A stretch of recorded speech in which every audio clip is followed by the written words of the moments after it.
তোমরা কি কখনো ভেবেছ পাতাল নামে যে জগতের কথা পুরাণে পড়েছ সেটা সত্যি এই পৃথিবীর কোথাও লুকিয়ে আছে কিনা?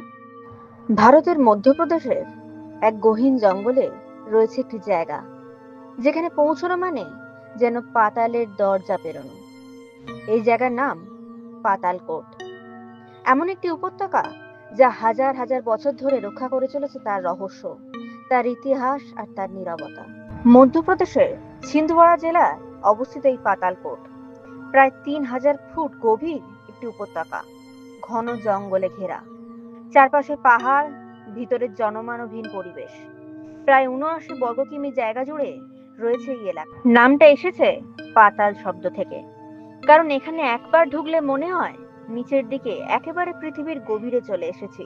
পুরাণ বলে এখান দিয়েই হনুমান পাতালে প্রবেশ করেছিলেন রাবণের ভাই অহিরাবণের সঙ্গে যুদ্ধ করতে।